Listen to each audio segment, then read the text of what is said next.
नमस्कार प्यारे विद्यार्थियों, मैं शोभित सर आपका Gurukulam the online learning point पे हार्दिक स्वागत करता हूं। तो विद्यार्थियों, जैसे कि हम लोग जानते हैं कि हम लोग यहाँ पर टॉपिक वाइज साइंस और मैथ और तमाम तरीके के टॉपिकों को पढ़ रहे हैं।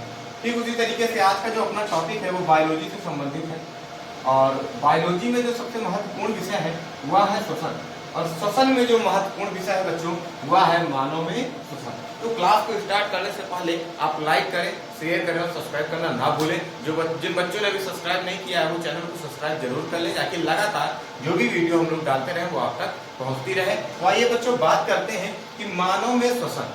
मानव में श्वसन कैसे होता है बच्चों? सबसे पहले ये बायोलॉजी का टर्म है और श्वसन के पार्ट से बच्चों हम लोग बात करेंगे मानव में श्वसन की। तो मानव में श्वसन कैसे होता है आइए देखते हैं बच्चों। स्टेप बाय स्टेप चीजों को समझेंगे और जो बच्चे लिखना चाहते हैं वो वीडियो को स्टॉप कर करके लिख सकते हैं। तो बड़ा आसान है आपके लिए बच्चों कि वीडियो को स्टॉप कर करके आप चीजों को लिख सकते हैं, नोट्स बना सकते हैं। और यदि किसी बच्चे को नोट्स चाहिए तो वो डिस्क्रिप्शन में दिए नंबर पे व्हाट्सएप करके भी नोट्स को प्राप्त कर सकता है। तो आइए बच्चों बात करते हैं मानव में श्वसन की।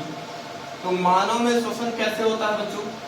सबसे पहली बात तो कि जो जलीय जीव होते हैं, आइए बात करते हैं कि मानव में श्वसन कैसे होता है बच्चों। तो जो जलीय जीव होते हैं बच्चों, देखिए पहली बात तो जो जीव जलीय होते हैं, जलीय जीव बच्चों, जो बच्चे नोट्स बनाना चाहें वो वीडियो को रोक रोक के लिख सकते हैं या फिर मेरे हटते ही वो स्क्रीनशॉट कर सकते हैं। तो बच्चों जो जलीय जीव होते हैं वो जल में घुले ऑक्सीजन से अपना श्वसन की क्रिया करते हैं। जल में घुले ऑक्सीजन से बच्चों, बात ध्यान से समझिएगा कि जो जलीय जीव होते हैं बच्चों वो जल में घुले ऑक्सीजन से अपनी श्वसन की क्रिया पूर्ण करते हैं। परंतु बच्चों जो स्थलीय जीव अर्थात जैसे कि मनुष्य, जो स्थलीय जीव है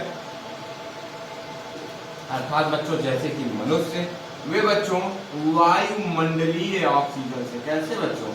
वायुमंडलीय ऑक्सीजन से अपनी श्वसन की क्रिया पूर्ण करते हैं। तो बच्चों यहाँ पर हम लोग बात करेंगे स्थलीय जीव अर्थात मनुष्य की बच्चों कि मनुष्य अपनी श्वसन की क्रिया कैसे पूर्ण करते हैं। तो बच्चों नोट्स के लिए मैं आपको बता दूं, मानव में श्वसन हेडिंग डाल के आप जलीय जीव जल में घुले हुए ऑक्सीजन से अपना श्वसन क्रिया पूर्ण करते हैं। हम स्थलीय जीव वायुमंडल के ऑक्सीजन से अपनी श्वसन की क्रिया पूर्ण करते हैं, ऐसे आप लिख सकते हैं। तो आइए बच्चों बात करते हैं कि मनुष्य में या मानव में श्वसन की क्रिया किन किन स्टेप से होकर पूर्ण होती है।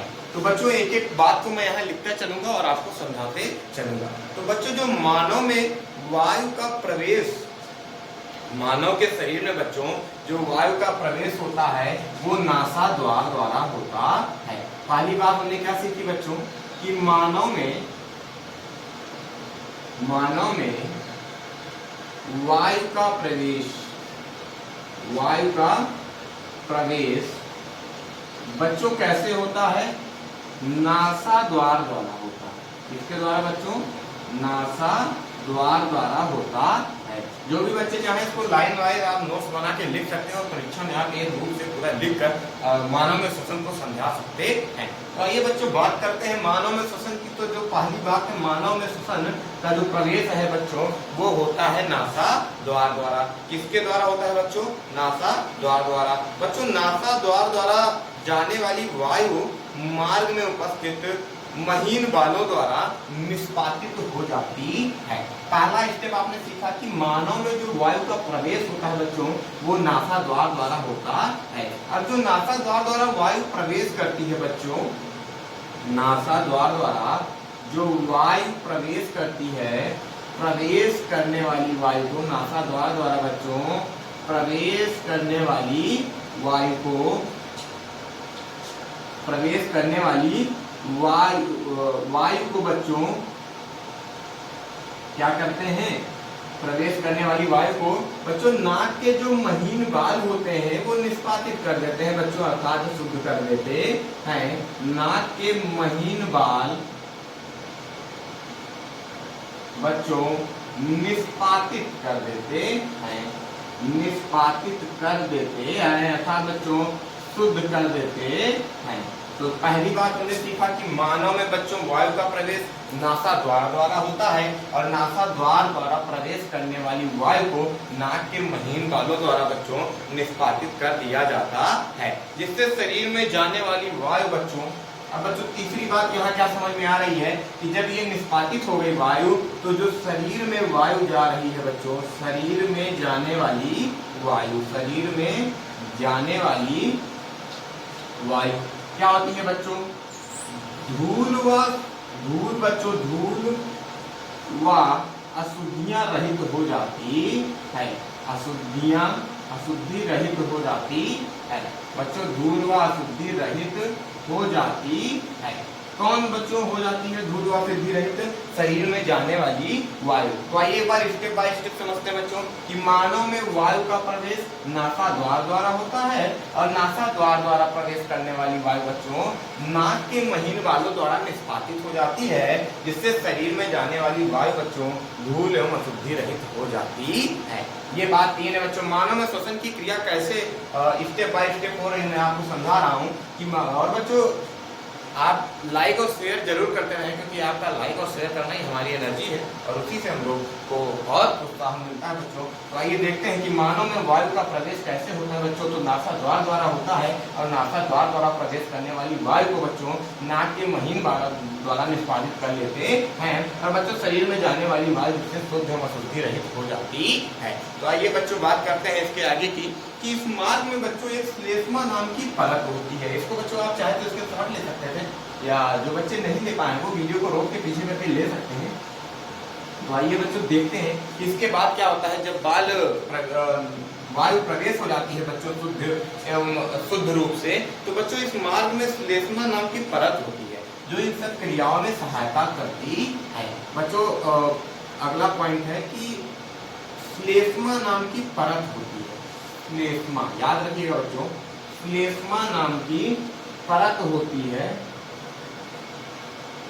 जो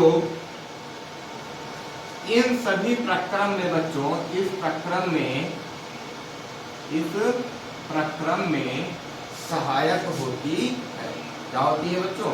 श्लेष्मा नाम की एक परत होती है जो इस प्रक्रम में सहायक होती है। तो आप बात समझ रहे होंगे कि सबसे पहले नासा द्वार द्वारा प्रवेश करता है और उसके बाद नाक के महीनों बालों द्वारा निष्कासित होता है और जिससे अशुद्धियां रहित अशुद्धि दूर हो जाती है और शुद्ध वायु प्रवेश करती है। और इस सब प्रक्रम में बच्चों श्लेष्मा नाम की जो परत होती है वह सहायक होती है बच्चों। यहाँ से वायु कंठ द्वारा फुसफुस में प्रवाहित होती है। अगला स्टेप क्या है बच्चों कि नासा द्वार से होते हुए जब अंदर प्रवेश हुई तो यहाँ से बच्चों वायु कंठ द्वारा, कहाँ बच्चों? कंठ से फुसफुस में, या फुसफुस की चर्चा करेंगे बच्चों, फुसफुस में प्रवाहित होती है बच्चों। जैसा कि मैंने आपको बता रखा है कि यहाँ पे हम लोग एनसीईआरटी पर आधारित ही बातें करेंगे। तो जो भी बच्चे अन्य किसी किताबों को देख रहे हो तो शायद उन्हें थोड़ा सा दिक्कत हो। तो बच्चों एनसीईआरटी में अगर आप देखेंगे तो यहाँ से कंठ से बच्चों फुसफुस में प्रवाहित होती है वायु। बच्चों हमारे श्वसन की जो प्रक्रिया है हम उसको समझने का प्रयास कर रहे हैं कि बच्चों उसके बाद कंठ से फुसफुस में प्रवाहित होती है वायु और उसके बाद क्या होता है बच्चों कंठ में उपास्थि के वलय होते हैं बच्चों। आइए कुछ संरचनाओं की बात करें तो कंठ में क्या होता है बच्चों? कंठ में उपास्थि के वलय होते हैं बच्चों। कंठ में उपास्थि के वलय होते हैं। वलय का मतलब होता है बच्चों रिंग अर्थात छल्ला होता है। तो बच्चों देखिए नासा द्वारा प्रवेश की, फिर शुद्ध वायु अंदर प्रवेश की और उसके बाद श्लेष्मा नाम की परत जो इस प्रक्रम में सहायक होती है। फिर यहाँ कंठ से फुसफुस में वायु प्रवाहित होती है और कंठ में बच्चों उपास्थि के वलय होते हैं। और बच्चों इसके बाद अगर बात करें तो फुसफुस के अंदर मार्ग छोटी छोटी नलिकाओं में वियोजित हो जाता है बच्चों। कंठ से वायु कहाँ गई? फुसफुस में। अब इसके बाद फुसफुस के बाद क्या होता है बच्चों कि फुसफुस में बच्चों जो मार्ग है, मार्ग छोटी छोटी नलिकाओं में, कैसे बच्चों?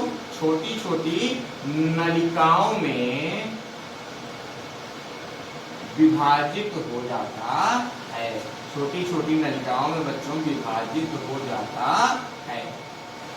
यहाँ तक बात समझ में आई कि नासा द्वारा बच्चों कंठ से होती हुई फुसफुस में प्रवेश हुई वायु और फुसफुस में बच्चों छोटी छोटी नलिकाओं में विभक्त हो जाती है, जो अंत में बच्चों गुब्बारे जैसी संरचना का आकार ले लेते हैं, जिन्हें हम लोग कूपिका कहते हैं। यहाँ तक एक बात फिर से देखते हैं बच्चों की जब नासा द्वारा अंदर प्रवेश हुई शुद्ध वायु तो उसके बाद श्लेष्मा नाम की परत होती है जो इन सभी प्रक्रमों में सहायक होती है बच्चों। यहाँ कंठ से फुसफुस में प्रवाहित होती है वायु और उसके बाद बच्चों कंठ में उपास्थि के वलय होते हैं। बच्चों फुसफुस में जब वायु पहुंच जाती है तो फुसफुस में मार्ग छोटी छोटी नलिकाओं में बच्चों विभक्त हो जाता है, छोटी छोटी नलिकाओं में बट जाता है, डूब जाता है बच्चों। अब ये जिन छोटी छोटी नलिकाओं में बच्चों ये पहुंचता है तो यह गुब्बारे जैसी संरचना बना लेता है बच्चों, गुब्बारे जैसी संरचना बना लेता है, जिन्हें कूपिका कहते हैं। क्या कहते हैं बच्चों? कूपिका कहते हैं बच्चों। क्या बनाता है? छोटी छोटी छोटी छोटी गुब्बारे जैसी संरचना। कैसी बच्चों? गुब्बारे की तरह, गुब्बारे नुमा, गुब्बारे जैसी बच्चों संरचना बना लेता है, जिसे कूपिका कहते हैं बच्चों। जब वायु फुसफुस में पहुंचता है, छोटी छोटी नलिकाओं में विभक्त हो जाता है तो बच्चों ये गुब्बारे जैसी संरचना बना लेता है, जिसे क्या कहते हैं बच्चों? कूपिका कहते हैं। क्या कहते हैं? कूपिका। बच्चों इनको आप अपने शब्दों में आसानी से लिख सकते हैं वीडियो को रोक रोक के। तो छोटी छोटी कूपिका उसमें जब बच्चों फुसफुस में जाकर छोटी छोटी नलिकाओं में विभक्त हो जाती है वायु तो बच्चों ये गुब्बारे जैसी संरचना बना लेती है, जिन्हें कूपिका कहते हैं। क्या कहते हैं बच्चों? कूपिका कहते हैं बच्चों। कूपिका एक सतह प्रदान करती है जिससे गैसों का विनिमय हो सके। अब बच्चों यहाँ पर कूपिका क्या योगदान देती है? जब कूपिका बच्चों जो गुब्बारे जैसी संरचना होती है, यह कूपिका वायु को बच्चों एक सतह प्रदान करती है। कूपिका एक सतह बच्चों प्रदान करती है। कूपिका एक सतह प्रदान करती है बच्चों, जहां गैसों का विनिमय हो सके बच्चों, जहां गैसों का क्या हो सके?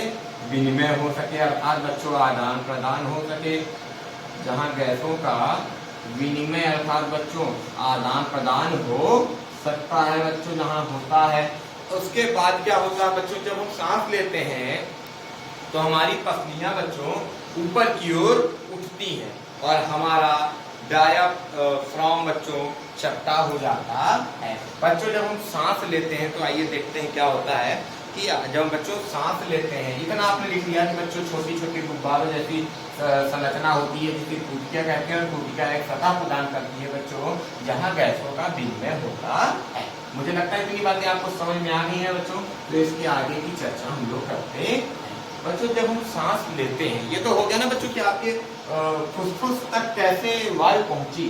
तो अब बच्चों जब हम वायु ग्रहण करते हैं, जब हम सांस लेते हैं तो बच्चों पसलियां क्या होती हैं? ऊपर की ओर होती हैं। पसलियां बच्चों ऊपर की ओर उठती हैं, पसलियां ऊपर की ओर उठ जाती है बच्चों, उठ जाती हैं।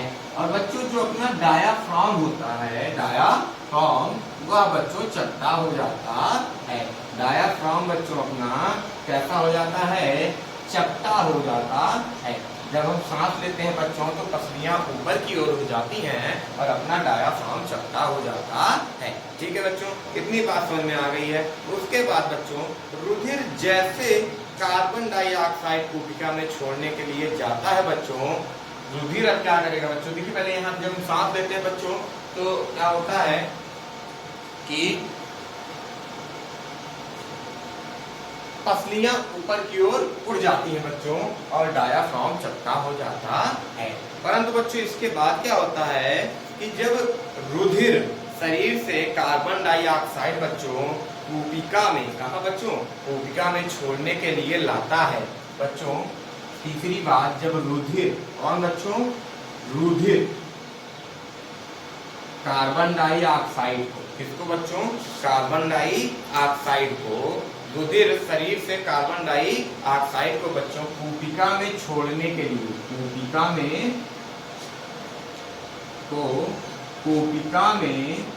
छोड़ने के लिए लाता है बच्चों, छोड़ने के लिए लाता है बच्चों, तो क्या होता है, तो बच्चों कूपिका रुधिर वाहिका का रुधिर, बच्चों कूपिका रुधिर वाहिका का रुधिर कूपिका वायु से ऑक्सीजन लेकर कोशिकाओं तक पहुंचाता है। बच्चों जब वहां तक वो छोड़ दिया उसके बाद कूपिका क्या करती है बच्चों, कूपिका क्या करती है, कूपिका जो है बच्चों रुधिर वाहिका का रुधिर, कूपिका, अब ये कूपिका करेगी बच्चों किसका, रुधिर वाहिका का जो रुधिर होगा, रुधिर वाहिका का रुधिर, बच्चों रुधिर कार्बन डाइऑक्साइड को कूपिका में छोड़ने के लिए आया, उसके बाद कूपिका बच्चों जो रुधिर वाहिका का रुधिर होता है उसको रुधिर वाहिका के रुधिर को बच्चों ग्रहण कर लेती है, मतलब ले लेती है, और बच्चों रुधिर कूपिका वायु से, जो रुधिर है वो कूपिका से बच्चों ऑक्सीजन लेकर, रुधिर बच्चों कूपिका वायु से ऑक्सीजन लेकर कोशिकाओं तक पहुंचाता है। कूपिका बच्चों रुधिर वाहिकाओं का रुधिर ले लेती है और रुधिर कूपिका से बच्चों वायु या ऑक्सीजन को लेकर संपूर्ण कोशिका तक पहुंचाता है। बच्चों मानव में जो श्वसन है वर्णक है वो हीमोग्लोबिन है। ये बात जरूर महत्वपूर्ण बच्चों की मानव में जो श्वसन वर्णक है, श्वसन वर्णक है बच्चों वो हीमोग्लोबिन है। क्या है बच्चों, हीमोग्लोबिन है। याद रखिएगा ये बात कि मानव में श्वसन वर्णक क्या है बच्चों, हीमोग्लोबिन है। और यह हीमोग्लोबिन या श्वसन वर्णक पाया कहाँ जाता है बच्चों, लाल रुधिर कणिकाओं में। कहाँ पाया जाता है बच्चों, लाल रुधिर कणिकाओं में पाया जाता है। तो यहाँ तक बच्चों बात हम लोगों ने श्वसन की सीख ली। तो उसके बाद हम बात करते हैं कि श्वसन वर्णक बच्चों हीमोग्लोबिन है और लाल रुधिर बच्चों मानव में श्वसन वर्णक कौन है, हीमोग्लोबिन, और लाल रुधिर कणिकाओं में बच्चों यह पाया जाता है। कहाँ पाया जाता है बच्चों, लाल रुधिर कणिकाओं में यह पाया जाता है। बच्चों यहाँ पर हम लोग बात करेंगे कुछ महत्वपूर्ण तथ्यों, कुछ महत्वपूर्ण तथ्यों के अर्थात बच्चों आइए एक आपको आश्चर्यजनक बात बताते हैं जिसको आपने अभी तक सोचा भी नहीं होगा। आइए बच्चों स्पेशल पॉइंट के नाम से सेटिंग को देखते हैं। स्पेशल पॉइंट के नाम से बच्चों इस एरिया को देखते हैं हम लोग कि बच्चों यदि किसी कूपिकाओं की सतह को फैला दिया जाए तो यह लगभग 80 वर्ग मीटर क्षेत्र ढक लेती है। यदि बच्चों किसी कूपिका की सतह को, यदि किसी कूपिका की सतह को, बड़ी आश्चर्यजनक बात है बच्चों, यदि कूपिका की सतह को फैला दिया जाए तो यह 80 वर्ग मीटर, कितना बच्चों, 80 वर्ग मीटर क्षेत्र को ढक लेती है। तो मैं इसी के साथ आशा करता हूँ बच्चों कि आपको ये पूरी क्लास समझ में आई होगी और मानव में श्वसन की प्रक्रिया कैसे होती है यह आपको समझ में आई होगी। तो इस बच्चों वीडियो को शेयर कर दें, लाइक करें और सब्सक्राइब करना जरूर ना भूलें, क्योंकि जैसे ही हम लोग कोई वीडियो अपलोड करेंगे बच्चों वो आप तक पहुंच पाएगी आसानी से। और इसी के साथ धन्यवाद बच्चों, अगली क्लास में मिलते हैं फिर।